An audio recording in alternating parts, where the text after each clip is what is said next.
So you may have caught us on our Catalyst page. We were going live. That's because we just finished some Catalyst business. Yeah, we were all in catalyst mode. So Yes, but so now we're here inside marriage. Wendy and Mike, you're on the right channel, and it's the right time if you're in California. well, if you're in California, It's 2 hours. You're early. Oh, okay, Central Time. If Central. you're in Texas. Yeah. So, what are we talking about this week? So this week Yes. we are talking about. I think we're talking about boundaries this week. Yes. A lot. Yes. We are talking about boundaries. So, what about boundaries? Is it necessary to have boundaries around your marriage or around Yes. your relationship? And we're done. Yes. Talk over. That was the Hey, fastest Kim ever. Aiken. Right. Hey, So, Kim. in terms of boundaries in marriage, right? So, we juggle every week. Whoa, you getting into it kind of fast right now, huh? Yeah, well, I guess we it's gotta juggle be- every week about business and marriage, right? So one of the lessons that we've learned about business and marriage is that we absolutely have to set some boundaries, especially since we're in business together. So what does it mean to have boundaries, and what boundaries do you need to have in order to protect and what about other than mosquitoes? So yes, okay, so I forgot, since we're now live on this page, we are downtown in Augusta at Enterprise Mills. It's a historic site. I think it's 1776 Green Street. And so we were out here just off the heels of an event. So it pushed us back a little bit, but we're glad you were able to join us. So Lakeisha, I'm glad you found Hey, us. Lakeisha, Dynasty, again. so happy Dynasty you're tuning in hey. again. And Kim Aiken, glad you could join us again. And so hopefully your husbands are also nearby, because this is also maybe something in this for them. So what we're talking about tonight is boundaries. And so we can talk about boundaries as it pertains to business in your marriage or work in your marriage, but there are also other boundaries that we should talk about. Yeah, we should talk about social media in your marriage. We should talk about maybe some of those old friends in your marriage. Yeah. Yeah. We should talk about even televisions. I mean, we've hit this, and I don't mean to beat a dead, but televisions in your bedroom, maybe even. Yeah. And so, And kids. oh, definitely your marriage. kids. So there's all kind of things, and maybe we should take our cues from the good people. But there's all kind of things we can talk about with regard to boundaries. But because I think that okay, I'll just go ahead and take the center on the shot. I think that what happens is that over the course of time, or maybe even from the jump, there are all kind of things that encroach on our time and our space that have nothing to do with an effective marriage, and sometimes can disrupt your marriage or your relationship, your day, or what have you. Okay, hold on. So because we're on location, we are battling ants, mosquitoes, airplanes, and air conditioning. Wait a minute. So hopefully you can hear us. Planes that big don't even land in Augusta. That is huge. No, What is that's that? like a cargo. That looks like a military cargo. Oh, It sure you're putting out does. something that requires some offset. Sorry. Right. You know what? We don't see anything. Okay, so back to where we were. What were you saying? I was saying that there are all kinds of things that encroach in our marriage, and things that cross certain boundaries that are not healthy for us, and sometimes can be harmful. Right? Yeah. So I think that I mean, we can grab any one of those that you like, unless any of you that are watching right now Yes. want to talk about anything that you've heard, or maybe something we haven't said with regard to boundaries. Right.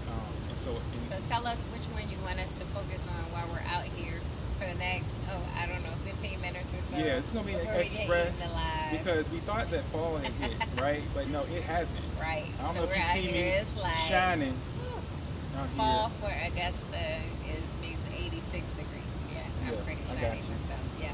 Okay. Okay, so no comments yet. So Okay. we'll just go with it. So boundaries. I think let's go with keeping people out of your marriage that don't need to be in your marriage. Got There's it. two people that should be in your marriage. Done. You and you, right? Now, here's the truth, and this is the truth.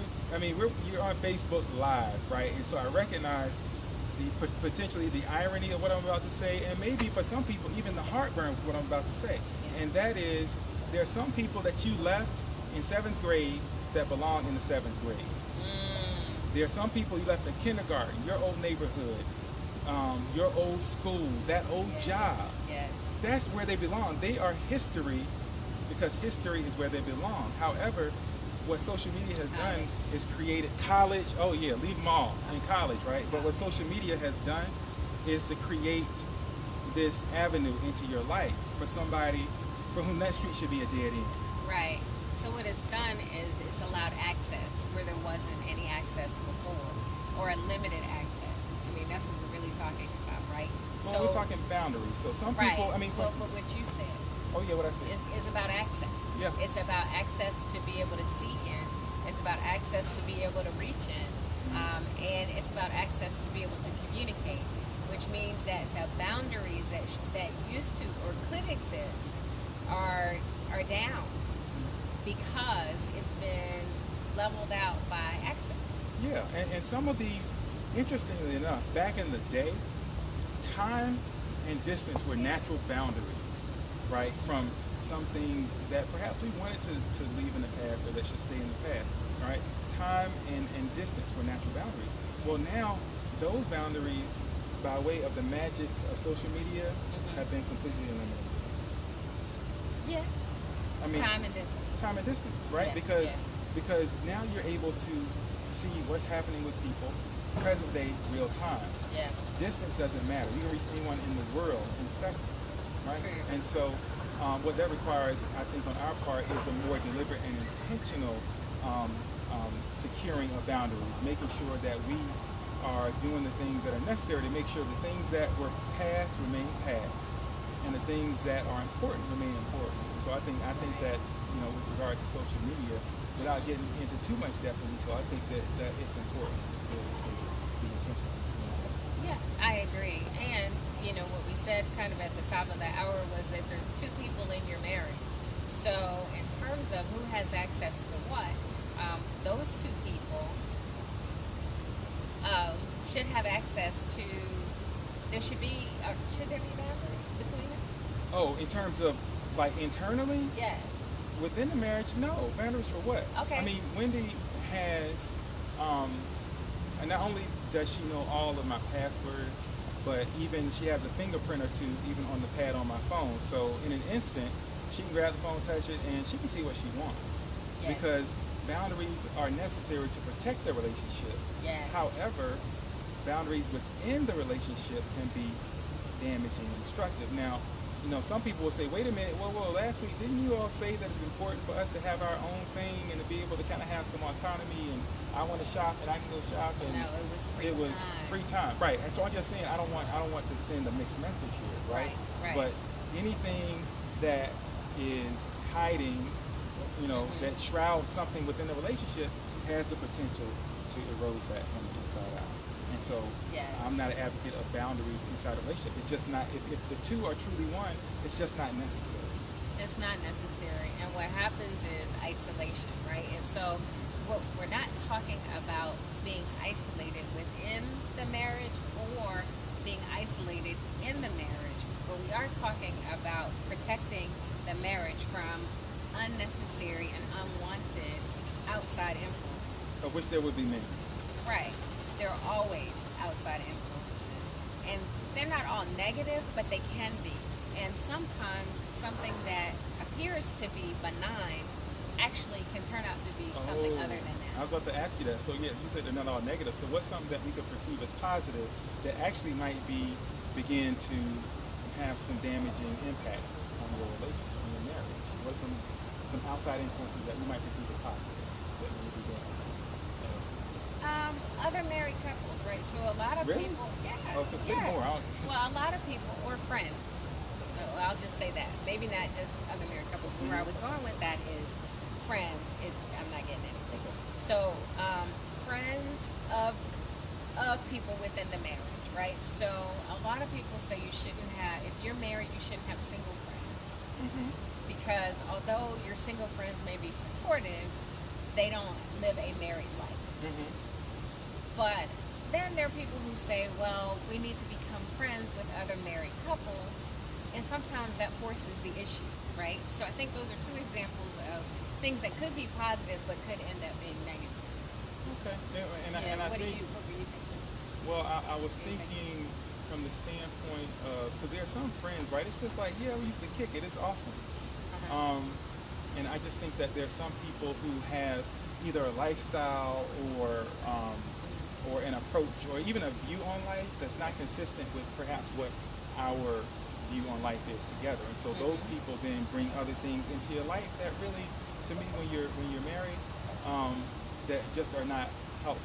Yes. For example, I have friends who like routinely post all kinds of stuff that I just don't consume, right? And so I don't encourage that, and I've actually blocked myself from several groups and things like that because that is a boundary that's necessary because it is okay. That's a why.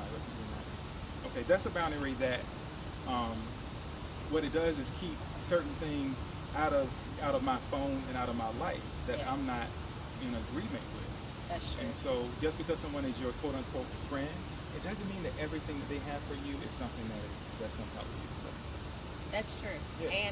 And your friends also bring the past with them sometimes, especially if they've been lifelong friends. oh my goodness, yeah, some friends like it's always about the past. Oh man, you remember that when it's like and frankly, I'm trying to escape some of those conversations myself, right? And there's really no need for me. Yeah. Hi, Antoinette. Thanks Hey. for joining us. So, yeah, having friends can be good and it can be bad. And we're in no way are we saying don't have friends. But what we're talking about is managing boundaries or establishing boundaries, right? So Mike has a friend, best friend, and he may even be watching or he may watch, right? And I love him like a brother. But right after I had Sydney, he came to visit. And I mean, it was like right after, like a few days afterwards. And so he comes in to our bedroom and he sits on the end of the bed. And I went into total mama lion protective mode.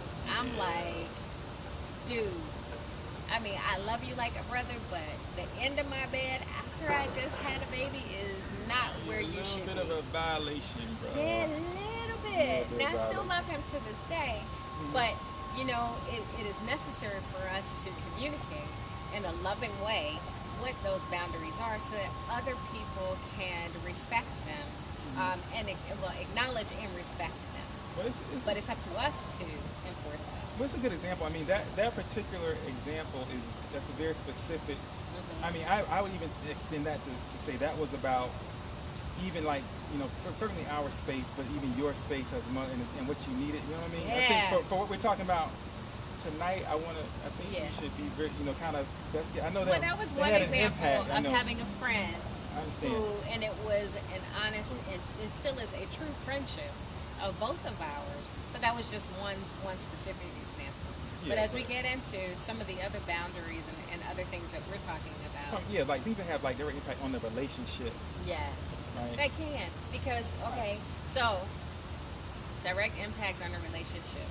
When you're mad at each other or you have an argument, if you're one of those people who calls up their friend, right, and you go on and on about, hey, he did this, he doesn't understand, I'm mad again, or whatever, you have violated the boundaries, right? Violated the trust. But you've also informed someone who's outside of that relationship, so now they have inside access that you granted. Is that a good example? That's a good example. Okay. Yeah, I like that. Yeah. So what else you got? So we talked about social media. We talked about, you know, friends who you confide in, Yes. right? So I think that well, just to Parents. put parents on that list, so that just to kind of put a bow on that a little bit. There are times when you will need people. Do you know something that I don't Yes. know? What, are we off? Yeah. We are like way on the No, side of the we're phone. not. I just But moved it into your arm is outside of the shot, so now you're out of the shot. Thank Alright, you. good. So, anywho, like, Well, it's delayed. it's like she got, Okay, you go got ahead. the picture. Go ahead. Anyway, when you're what was I'm talking about? Oh, so Yes. there are times when you're going to need some type of guidance or mentorship or some type of really godly wisdom Yes. in terms of perhaps what should I do here, right? I swear to you.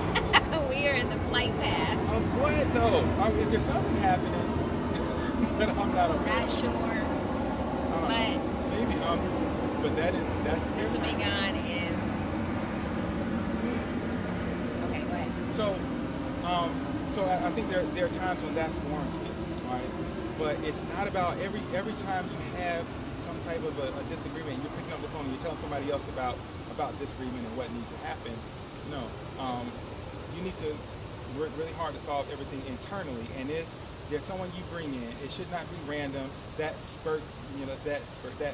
impulse you have, I got to talk to somebody about this. No, that somebody actually should be somebody that you know, that both of you know well before you ever go into it, and somebody you know where they stand, and where they stand is only in a place to see you thriving and happy, right, and together, right? And Yes. so for us, there's like a couple of people, like two, And they're a married couple. that fit that description, and so that's really important because we know what they're about, and so there's nothing that either of them would ever do to try to destroy what we have. If we destroy what we have, we did that, but we won't, there will be no help doing it, right? Right. So I think that's important.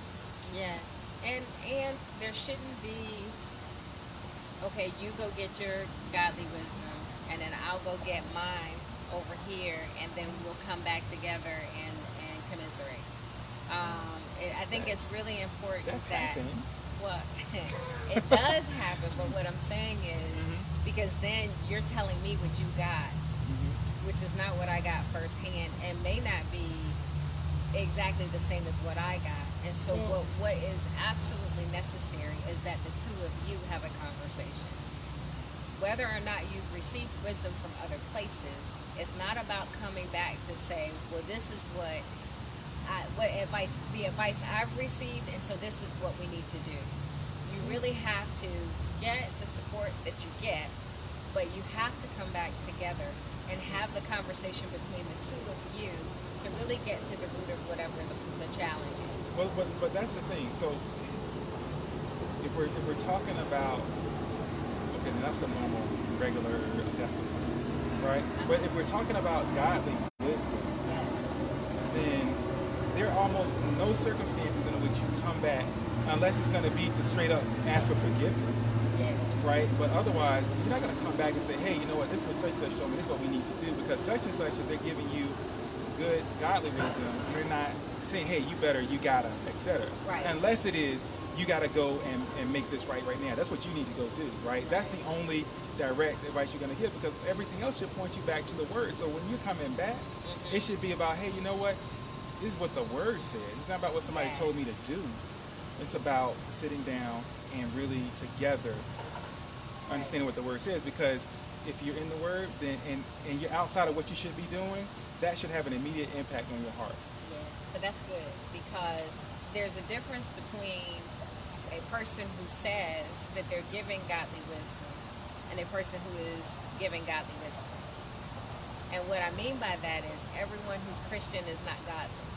And just because the person has a role or a title or is a self-proclaimed person of wisdom does not qualify them. Beware of the person that calls themselves wise. Well, So, it you know what just I'm saying? brings to mind, no, but it brings to mind, yes, that too, but it brings to mind a situation that was brought to us recently where a person is affiliated with a certain,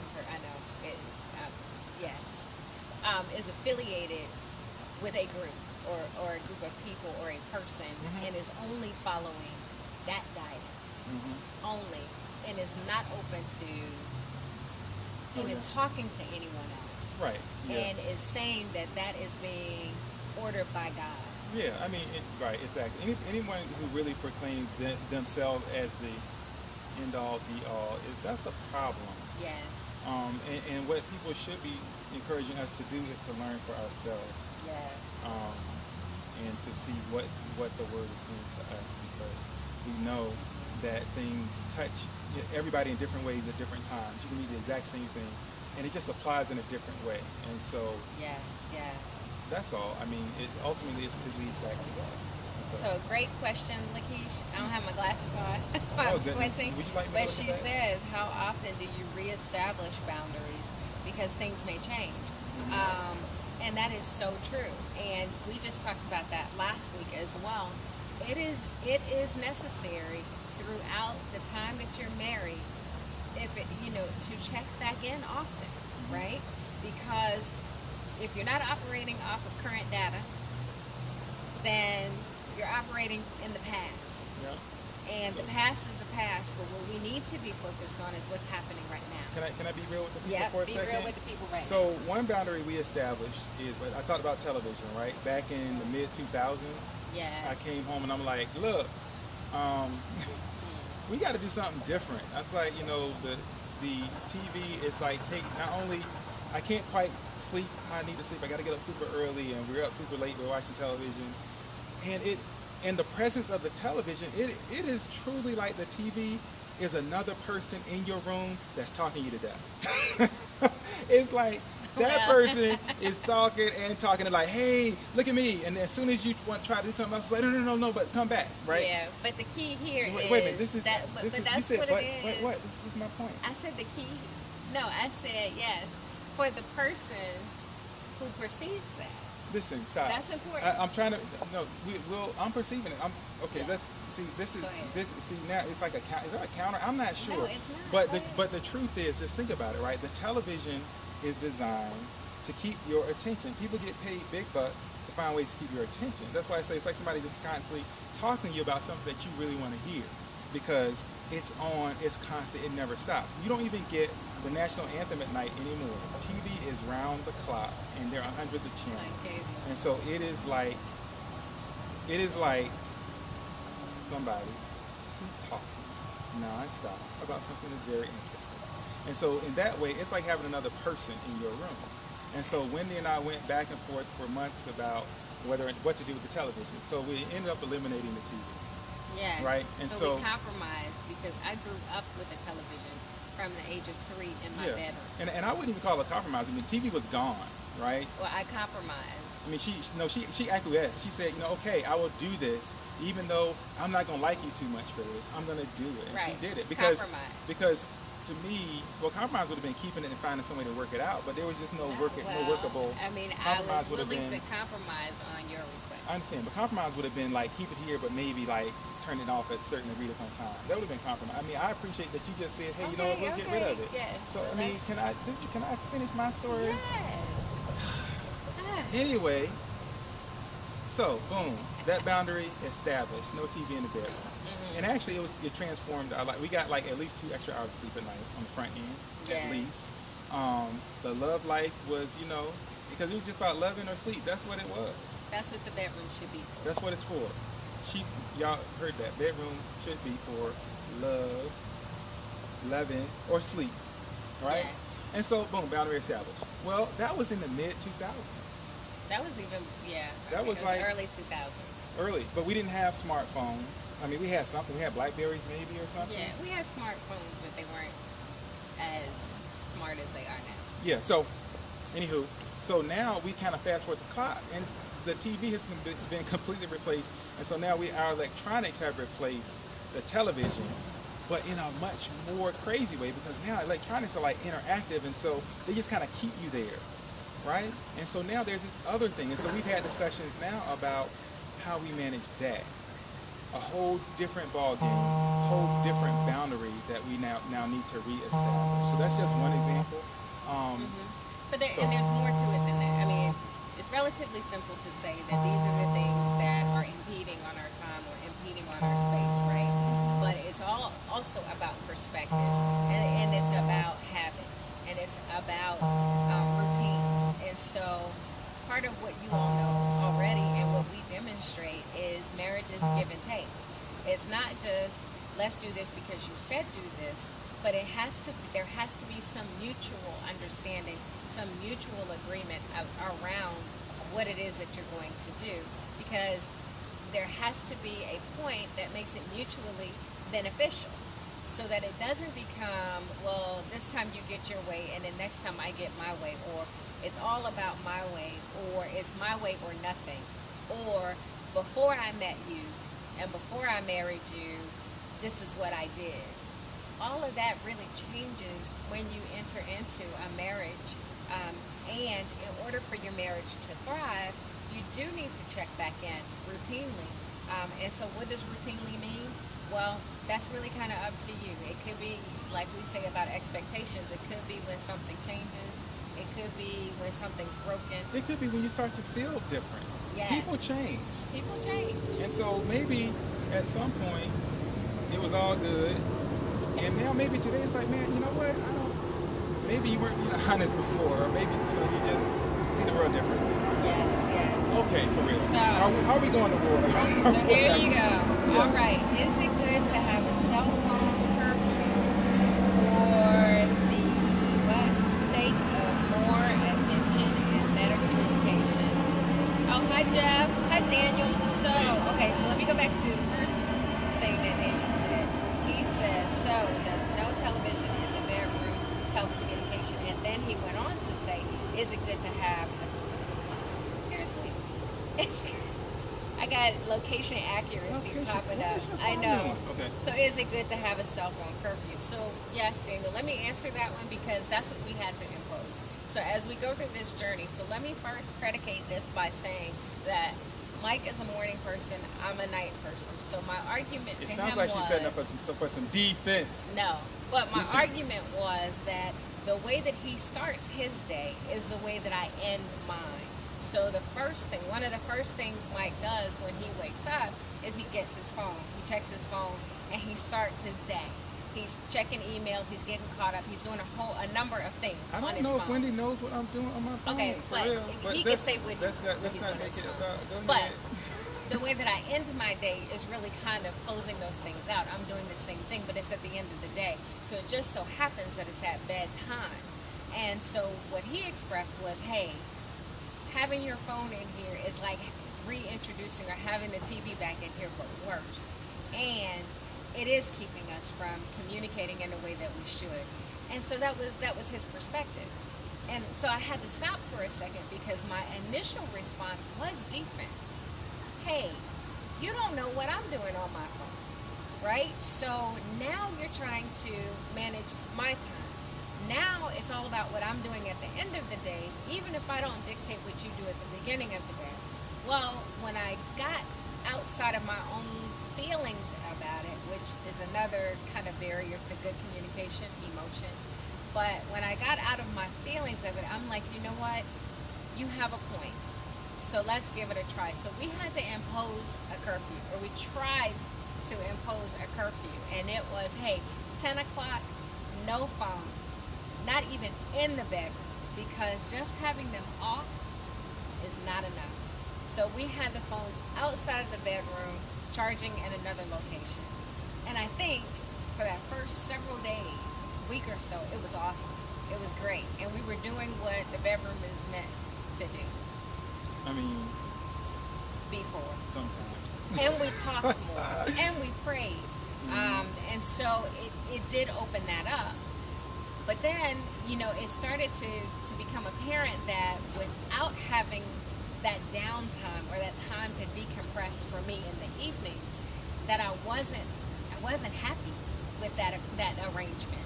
So then we had to have another conversation. And so we're only being this transparent about it because we don't have all the answers, and we can't just say, hey, this is what you need to do and this is guaranteed to work. No, we're still figuring it out ourselves. We haven't had our last conversation on that. No, we haven't. No, we haven't. But my point is, there's value to both of you being heard. There's value in trying and testing things that you may not have thought of, or that you may not even buy into initially. But what is important is that you both agree on the importance of communicating with each other and the importance of reaching a mutual agreement. Yeah, and I think it is really critical to be honest with yourself, despite whatever the emotion is around whatever that discussion is. Be honest about it, and because if we all and everyone looking at this, what I'm about to say probably applies to everybody. If you say it doesn't, I don't believe you.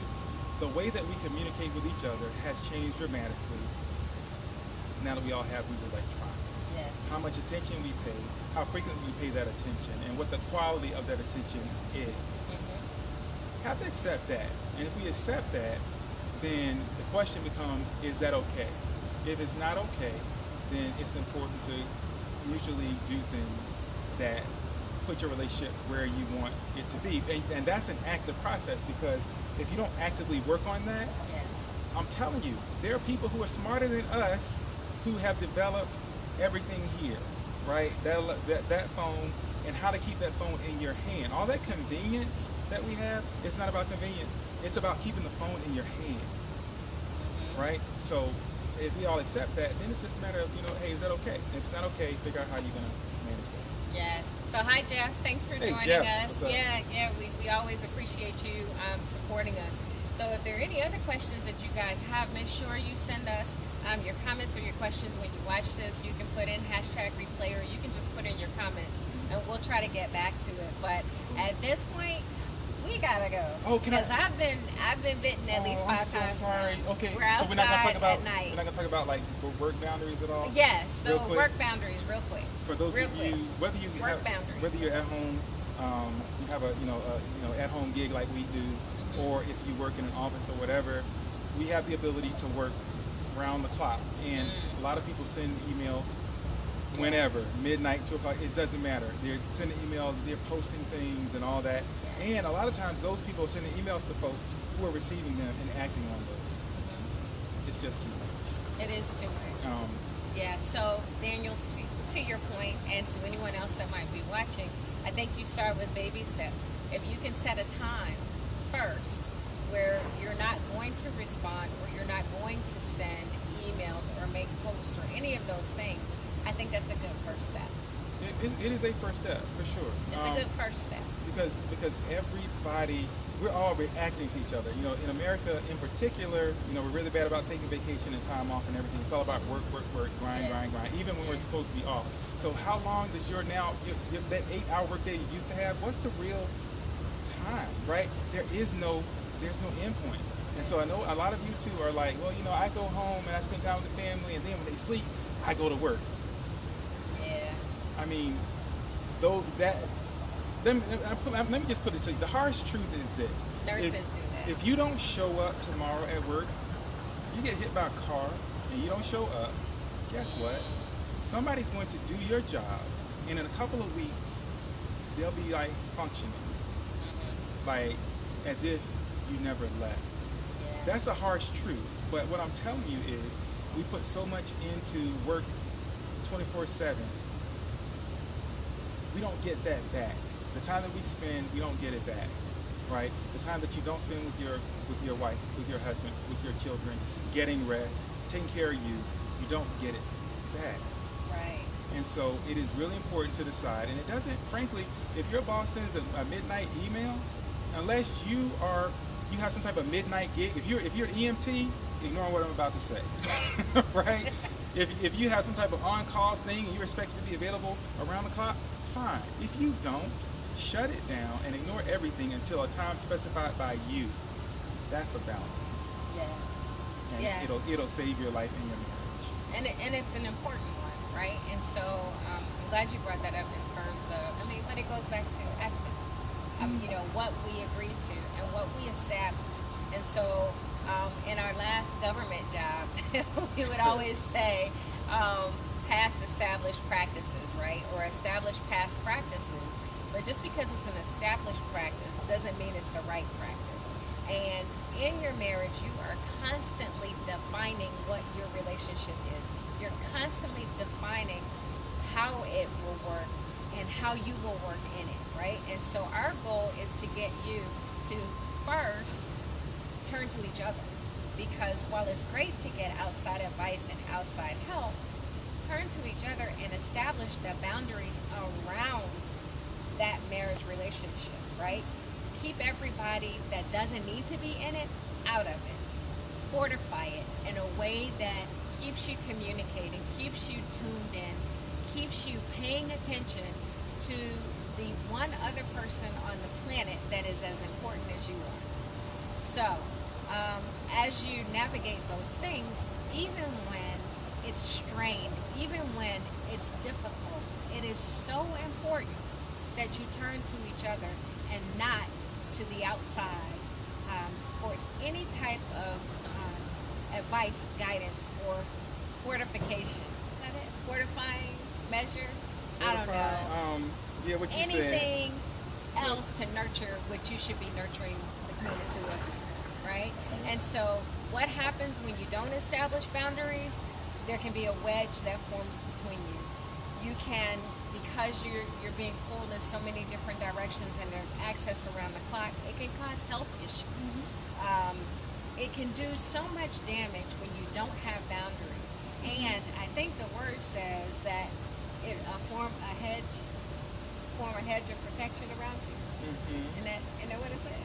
Well, yeah, there is mention of a hedge of protection around us. You know, and that there's that song that references Jesus be a fence around. Yeah, Jesus be a fence. That's but Fred yeah, but Hammond, there is. But there's a hedge of Fred Hammond's protection. like the new school version. Okay. Of that. Be a fence. That whole thing. But yes, but there is reference to a hedge of protection created around us. You. Boundaries are important because without appropriate boundaries, things get destroyed. But with appropriate boundaries, everything can be where it's supposed to be. Yes. Right? And it can function more effectively. We're standing out here by a levee right now that's channeling the Augusta Canal. Yes. Right? All the way Thank from God for way that up boundary. at the fall line all the way through downtown. Right? Yes. And so there's so much that you can do, right? And everything has its place when there are appropriate boundaries. But when there are not, if that breaches, destruction.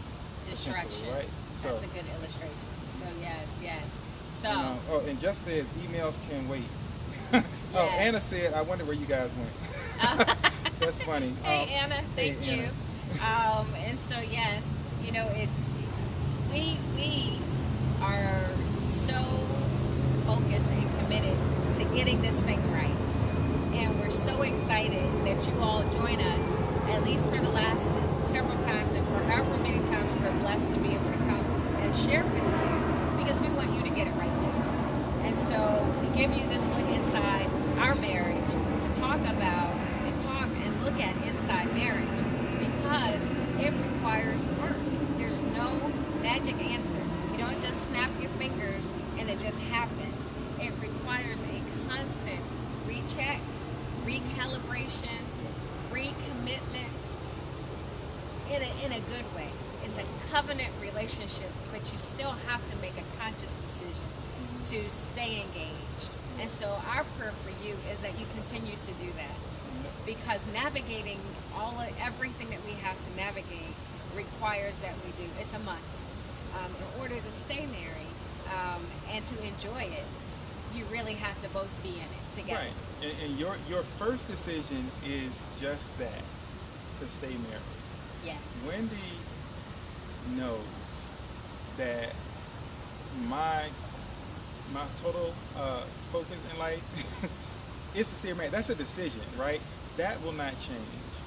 And so if you know that won't change, then all of a sudden it opens up the door to all kinds of conversations, and it even opens up the door to the difficulty you're going to have, right? It means that we can have difficulty and not worry if it means things are going to be over, right? It means, no, we've committed to doing whatever it takes. So that means when we're having our days and it's all, tight around the house, I'm like, MMA.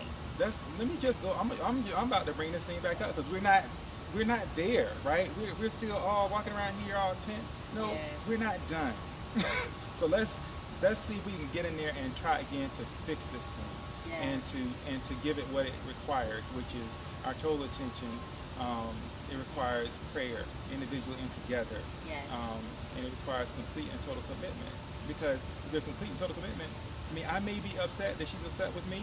I may be feeling bad or whatever, but I'm not worried about whether or not our marriage is in danger.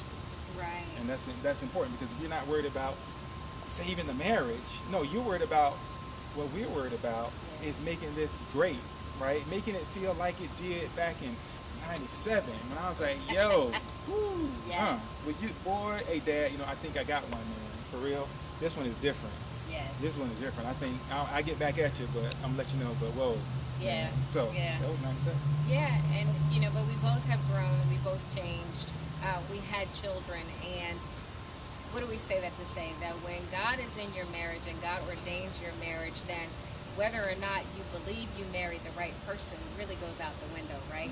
You married the person that God had for you, and now that you're in it and you were married and it was recognized in that way, then that person is your person. So you don't have to question it anymore. There's no question. It is now, how do we get through this in the relationship that we're in? Right. Because if you decide, like many people decide, we've been having this conversation a lot this week, but hey, it's too much. I've done everything that I can do. I'm out. Like people leave churches. Then you know what happens? When you get into the next place or the next thing, Oh snap. somehow you look up a few years later and it's all the same. It's Why? like Why? you moved to another house, but you decorate it with all the same furniture. Oh, that's good right there. Can you say that? Say that one more time. Say that again. You moved to a new house, but you decorate it with all the same furniture. Right. It's the same. You showed up. Common denominator. Yes. Right. And So, yeah. So yeah. whenever there is a problem, the first question to ask, and this is a hard question, and I know it, Yeah. but the first question to ask is, how can I make this better? Yes. What did I bring to this? How do I make it better? Because if we spend our time there and less time on what that other person could do to change everything, Yes. it would change everything. But somebody has to first be still and appreciate what it is they have brought to create whatever's been created. It's so funny. So I was at a women's retreat this weekend, and that was exactly my message. And in the word Psalm 26:10, where that guidance to be still and know that I am God, it was in the midst of conflict. They were at war. And so most people say be still, like it's, be still and be calm, but that's not what it was. It was like be still and know. So Wow, I didn't honestly I didn't know what she talked know, about. right? Allison Bush is watching.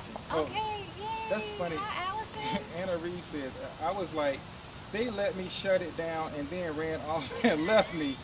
We waved you down, Anna. You were like walking, we waved, like but you right were over, focused. right over there. And you needed to get to Diego. So Right. with that said, we need to get to Morgan, who's very hungry. And Wendy is getting eaten up out yes, here. So I we gotta am. go. So yes. So it's about time. You have anything else you want to say to close it out? That's it. I'm just, hey y'all, love, forgiveness, Yes. all these things, it's a choice. And it's a choice you make every minute of every day. Yes. And if it's the choice that you make for each other, then there's like nothing that you cannot do. Anything is possible if you do it together. So that's all I just want to say. Encourage you all to continue to live this thing out in all of the in the glorious way it was supposed to be meant to be lived out. Marriage. People make it seem like it's a drudgery and it's a problem and it's, oh my goodness. No, marriage can be the best thing that ever happens to you every single day. Yes. So yes. it's all about your choices. And it can be, and we have to stop creating a boundary around our individual selves to keep the other person out. Those are not the boundaries that we're talking about. And so I'm not going to just fortify myself to protect me from him, because he is here to protect me. So why should I need to build a boundary around myself to keep me away from him? Right? Okay, so he is that guy. He is that guy. But when I understand that, then I'm able to really rest in it. And so seek God first in your marriage, in your relationships. Be honest with each other. Communicate always, and do some frequent check-ins. Hey, Jemima Davis. Jemima, yay, Hey, glad sorry. you could join us. We're about to go, though. With that, we got to go and right. get home. But thank you, guys. And so until next week, have a blessed week, and we'll be back next week with some special guests joining us. We're excited about it. We're not going to put it out until next week. We're not going to put it out? Okay. Next Monday at 7, we have a great surprise for you. You all do not want to miss We that. can't wait. Yes. All right. All right. Thanks Bye. for joining us. Oh, for hey, we got to Inside remember Marriage. October Oh. 26th through 28th. Pass the word. We can remember. All right. Yes, Get registered. yes. Ran out of time. Save $100. OGBC Evans. That's the group name. Yes. All right. Bye. That's it. Bye.